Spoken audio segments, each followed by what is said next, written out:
Okay. Proverbs 18. What verses did you start? I started 16. Proverbs 4. Can you read it for me? A gift opens the way and ushers the giver into the presence of the great. I like it because it has something to do with gifts. I said Proverbs 18:4. 18:4. Okay. The words of the mouth are deep waters, but the fountain of wisdom is a rushing stream. Okay. Oh, I saw that. Toby? 18:10. The name of the Lord is a strong fortress. The godly run to him and are safe. Ooh, I like that. Mine was 18:24. Mine is really different. Which one did you say we had to write? Mine says, Toby's 18:10 says, the name of the Lord is a fortified tower. The righteous run to it and are safe. They sound the same. Yeah, but I They have a mean tower. the same. Yeah, yours is tower. What is yours, Ryan? 18:24. Okay. There are friends who destroy each other, but a real friend sticks closer than a brother. What? So mine says, a man of many companions may come to ruin, but there is a friend who sticks closer than a brother. Mine says, one who has unreliable friends soon comes to ruin, but there is a friend who sticks closer than a brother. So it's all sticking closer Who do you think that friend is? Jesus. Jesus. Jesus. My good friend Jesus. Our key verse today is Proverbs 18:7. Caroline, will you read it?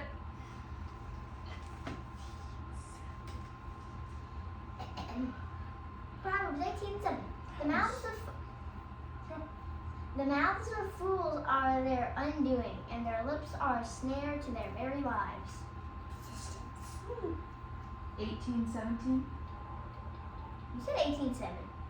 17. Sorry. Awesome. That does not look like what I have. In a lawsuit, the first to speak seems right until someone comes forward and cross-examines. Okay. Examine!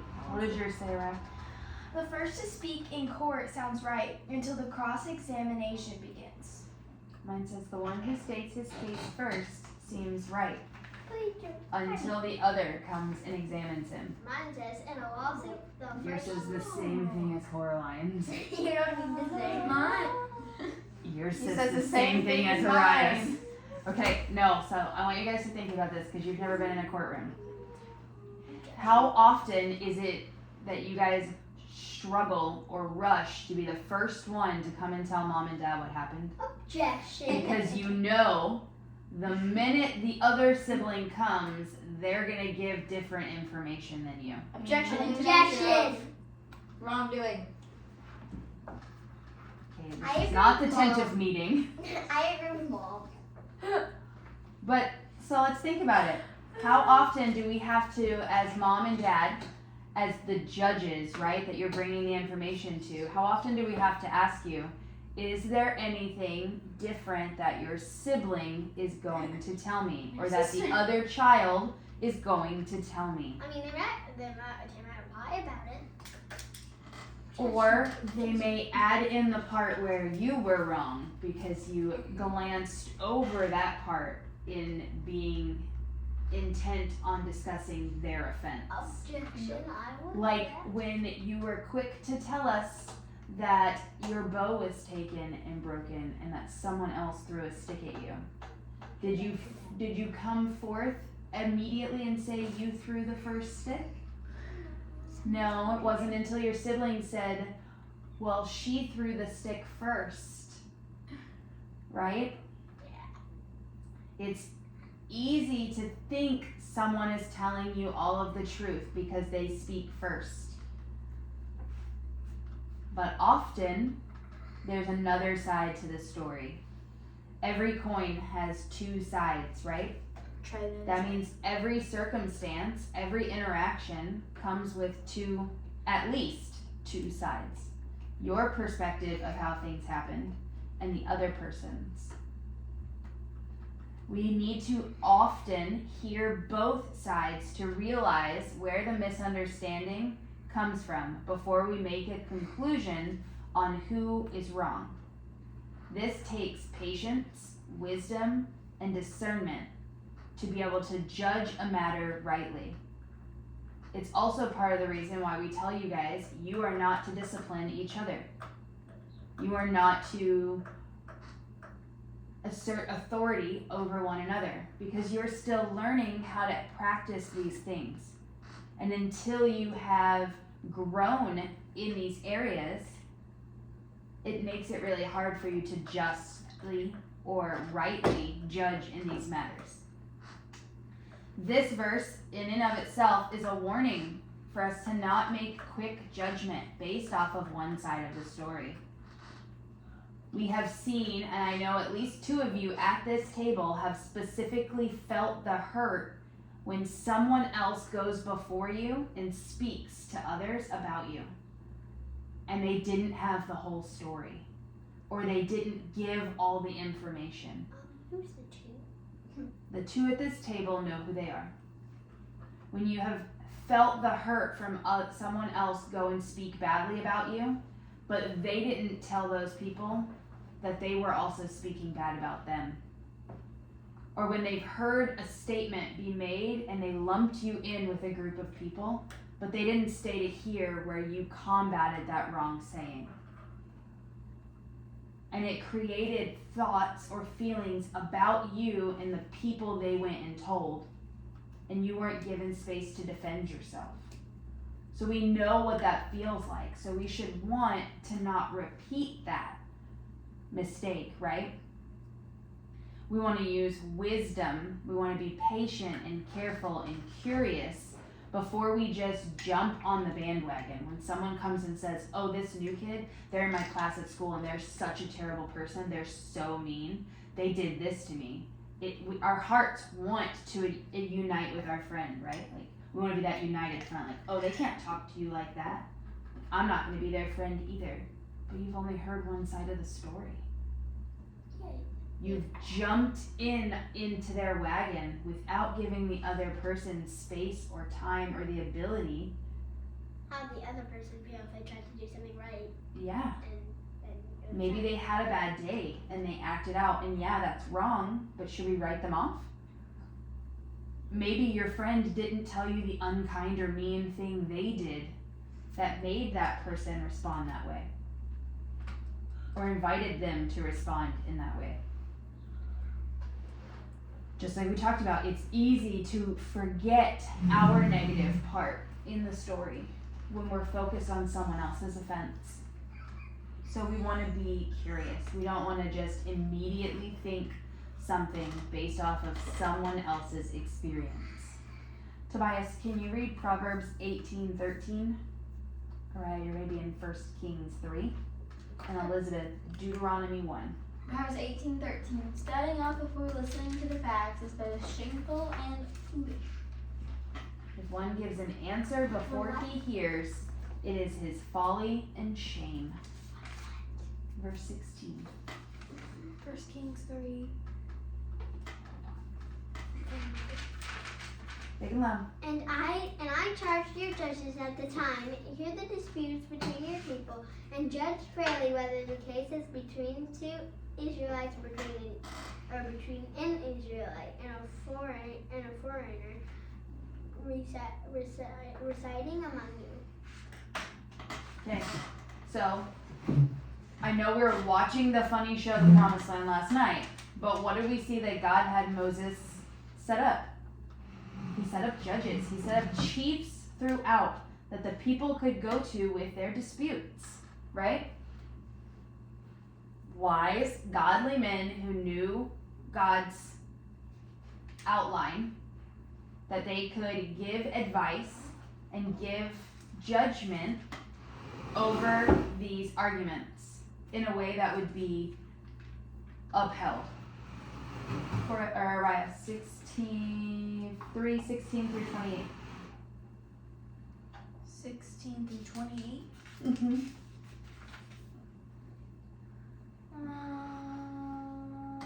Sometime later, 2 prostitutes came to the king to have an argument settled.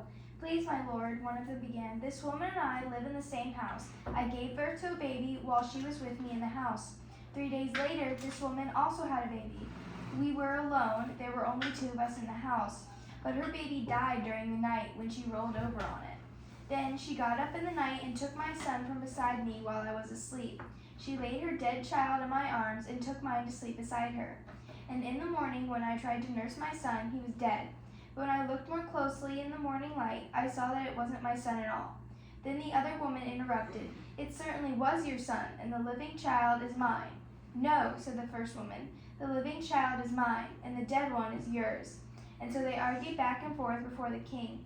Then the king said, let's get the facts straight. Both of you claim the living child is yours, and each says that the dead child belongs to the other. All right, bring me a sword. So a sword was brought to the king. Then he said, cut the living child in two and give one half to the woman and the other half to the other. Then the woman, who was the real mother of the living child and who loved him very much, cried out, oh no, my lord, give her the child, please do not kill him. But the other woman said, all right, he will be neither yours nor mine, divide him between us. Then the king said, do not kill this child, but give him to the woman who wants him to live, for she is his mother. When all Israel heard the king's decision, the people were in awe of the king, for they saw the wisdom God had given him for rendering justice. I know that story. Okay, cut the baby in half. Do we understand why that was the response? Because she didn't. She wanted it to be fair. She wanted both of them to have dead babies. Because she In didn't- her heart, out of the sadness and the grief of losing her child, she would rather someone else have to suffer in that same grief with her. Then her husband. It's that aspect of comparison, of looking at God and saying, it's not fair. You took what was mine and you didn't take hers. She shouldn't have it if I don't have it either. It's that thought that what was done to me must also be done to someone else for it to be fair. Why would she put pit? Why would But what does Solomon reveal? But the other woman just wanted the baby to live. That the true mother was quick to be willing to let her son be given to someone else if it meant saving his life. She was willing to take on the unjust of not getting to raise her son and the grief that it would be to lose him, to look forward and say, but he keeps his life. We see that same thing in the heart of Moses' mother when she places Moses in the basket and she releases him into God's hands.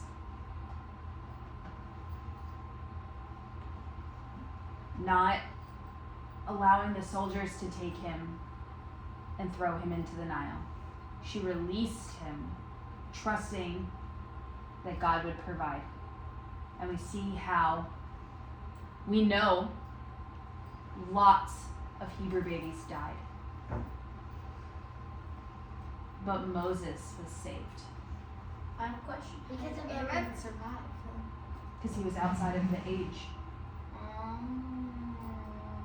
Wasn't that when they were looking for Jesus?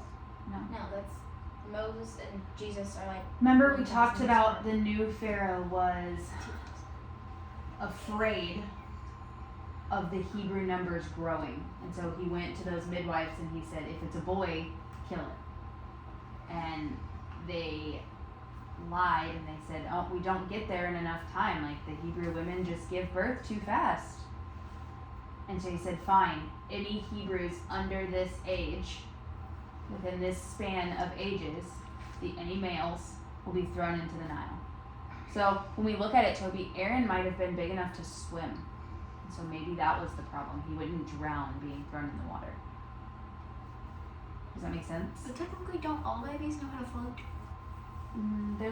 No, that's not true. They do often have the instinct to hold their breath, but they don't know how to float. Regardless. Have you ever had someone tell you a story about a person or something that happened, and then later you find out that they were wrong or they didn't give all the information? Have you ever been a part? I've been Oh, telling doing the story before. So is it kind of like when you had a problem, but you were telling your parents this story, but only one got to because they were wasting all the time saying it, and so then they had to go to the store.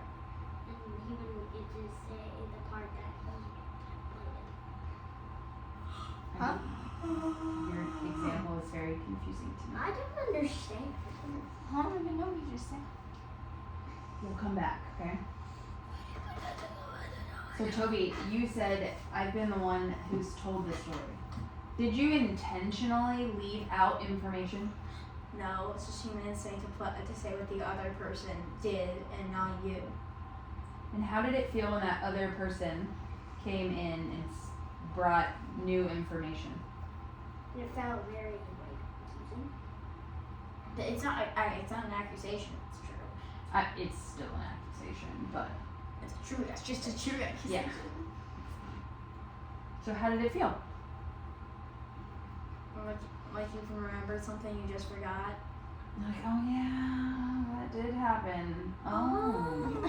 I have done that. Sometimes we see in that there's a misunderstanding when you're like, oh, did she hit me with this? But then she comes in and she's like, he literally elbowed me in the face to get down the hallway. So yeah, I hit him. She wrong? Absolutely. But it gives more context when you realize, oh, I did something to enact her. maybe you didn't realize that when you pushed past with your elbow that it connected and it hurt her, right? So maybe there was a misunderstanding. Maybe you were missing information in your memory that gave new light to how the situation played out. Or maybe sometimes it's an actual lie. I know Coraline has experienced people saying lies about her to others because they didn't want her to be friends with that person or didn't want that person to be friends with her. I know a person who lied about me doing something that I didn't. Why do you think it could be dangerous to believe someone's story too quickly? Because they could be telling lies and because they could of course they'd be telling lies, but if you trust then they probably know that they can make those bad decisions. Okay, because it can lead you to make bad decisions. Could be trusting lies. Mama, they could be lying. Did you have anything else, Dad? They could be lying and you could just be trusting the lie the entire time. Mm-hmm. Maybe they're the bad person in that. It has a way of painting how we see things, right? Helping us or adding information to how we may make a decision. Have you ever heard the saying, there's always two sides to a story? No. We That's talked when about we're two reading sides history. to a coin, right? Yeah, as we're going through and learning about the Declaration in our American government, right? We're learning that there are two sides to every story. Like, there are two sides. The one that I read, where the woman wanted the child and the other woman wanted it. Mm-hmm. And there's also two stories of the Bible, Old Testament and New Testament. We're talking about something different. We're talking about one story. So like, One Bible and the two stories. Yeah. what we're talking about is there are two stories, two perspectives when a story is given. So like when you and Coraline have a disagreement about who's going to fold the clothes. And we come and we say, Elizabeth, what happened? And you're telling us your side. And Coraline keeps saying, that's not what happened. That's not what I said. Because her version, her memory, and her perspective is different than yours. Okay, Because you guys are seeing it from different angles. so what if two taste buds were fighting? No. Saying they were different? No, we're not Oh playing my the what if goodness. game. Your comparisons are so So let's think. A friend or a sibling comes to you and they tell you a story about something bad someone else did. What do you think you should do? Go ask the other person that they're talking about. Okay, go to the other person and get there. Tell the first person who gave a story to go to their room so the other person can tell their story. Okay, separate them so you can hear the other story by Ask itself. your parent for help so that you don't try to discipline someone. Okay, ask for help from an adult. Twice?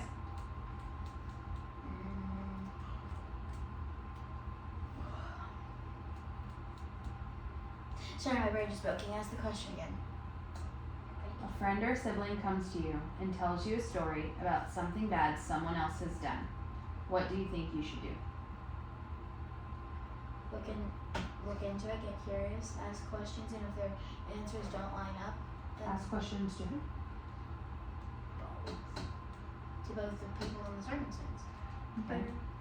So right now it says just one person came to you and told you this. So you're saying you should go and talk to the other person? Yes. Okay. So yeah. Yes, Coraline is right. You can absolutely, especially if it's a tricky topic, get an adult's opinion, get an adult's help. But if it's not something super sensitive, you can just go to the other person and say, hey, I heard this happened. And then let them tell their side of the story. Right?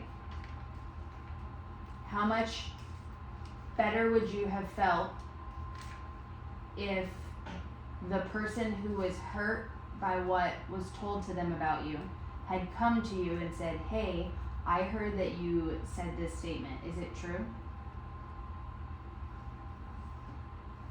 And then you could have had a conversation. And if you did say it, you have the opportunity to say, you know what? In the heat of the moment, in conversation with these other people who were also making unkind statements, I joined in and I did say that. And I'm really sorry. I realized that that was a bad thing. Or if you didn't, you get the opportunity to say, no, that's not what happened. This is actually how the conversation went. This is actually the words that were spoken. Does it mean the other person will always believe you? No. But it's the opportunity to get to clear the air, to get to hear both sides. Often, there are two sides, and the truth is somewhere in that overlapping middle. Kind of like a Venn diagram. Very much like a Venn diagram. You have two distinct circles, and the truth often lies somewhere there in the middle where they overlap.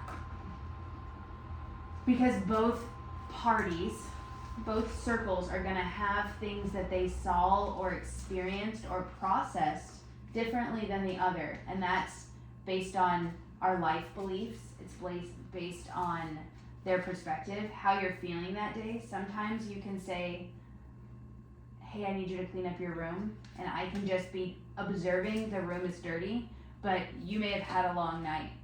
And you may just be feeling overwhelmed, and me telling you, hey, you need to clean your room, you're like, great, I'm the worst person in the entire world because my room isn't clean again, right? I didn't say that. I didn't imply any of those things, but your perspective and your experience and your emotional state that day can lead you to adding words that weren't actually said.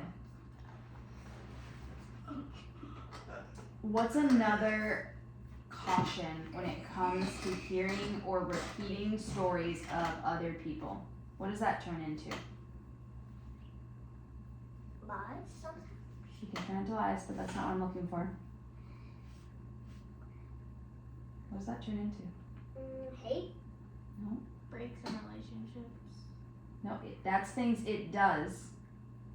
What is it though? Consequence. No. What is it when we're talking about someone who's not there? Oh, gossip. Gossip. Stories about other people can quickly turn into gossip, and often the details aren't quite right. And if I don't tell you the details quite right, and then you repeat it, but you didn't have the details right to begin with, and now you've changed it a little bit because you're paraphrasing what I said, it's kind of like the telephone game, right? Remember when we played it with the Gibbons at the table when we were waiting for pizza? In How it Sevilla? got distorted. And how distorted it was by the time it got to the end. How different it was from what had started. It's like a rumor. It's kind of like a rumor, yeah, and how they change and adapt and get bigger and uglier, and those roots start to entangle. It right? changes with each person it passes to. And guess what happens in that? People get hurt. One of the best things that we can do is hear a situation and then go to the other person directly. We don't need to talk to other people. We don't need to instigate within that conversation. So you may have someone come to you and tell you, oh, so-and-so did this. You can just say, oh, that's interesting. I'll have to ask them about it next time I see them. And then change the subject. Don't engage in that conversation where you may say something that when you do go and ask them, that other person has already gone back and said, oh, well, Coraline said this. Well, Araya actually said this. Right? We don't want to engage in that gossip. We don't want to engage in a place that dirties us. You can remove yourself. You can remove yourself.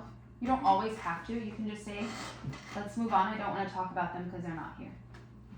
You can be the person who stands up for what is right. To say, even though it's easy to engage in gossip, to say, hey, I don't want to take part in this. Let's talk about something else. And then go to that person and get their side of the story. Secondarily, sometimes the story doesn't have anything to do with us or anything to do with others, right? So maybe we don't need to know. So for instance, maybe someone comes and tells you, oh, my dad's friend did blah, blah, blah. We don't need to engage in that conversation, but we're also not going to search out that person's parent's friend to find out if they actually did that, right? So we can just say, hey, this feels like gossip. I don't want to talk about other people. Can we do something different? And you just move on. And if they want to continue to talk about it, that's when you can say, I'm going to remove myself because this doesn't feel like a good conversation. And we can let it go. We don't have to know the inside outs of every little thing. Yes. Once at the park, Olivia was talking about Laura after she moved. I'm like, hey, let's not talk about Laura because that could be considered rude because it's gossip. And she said, okay, yeah, that was wrong. Let's talk about something else. See? You were willing to engage in that place, and there was a quick move on. Like, oh, you know what? You're right. That isn't kind. Let's move on. Not only did you protect your own heart from being entwined in gossip, but you also helped encourage a friend to not go down that road too. Every time, Olivia. Nope. That's done. I know that road. Okay? So these are good things to utilize, especially when we're out hanging out with friends. Because there are times that you guys are at the park and there's no parent standing with you, right? There's no one to say, hey, let's not talk about that. Hey, let's not talk about that person. So you guys have to start exercising the things that you are learning and that God is placing within you. Because James tells us not just to be hearers of the word, but to also be doers of the word. It doesn't do us any good if we sit here and we talk about it and we work through situations, right? It doesn't do any good if when you leave the house, you leave what you learned behind. God's word needs to be inside of you so that it can go out with you, right? Like yesterday we were talking about it and I forgot about it. Do you think you would have done something different if you had been thinking or remembering? Probably. So we need to be intentional to remember what God is teaching us and then use that when we go out. Do you want to pray? Sure. Okay. Dear God, thank you for letting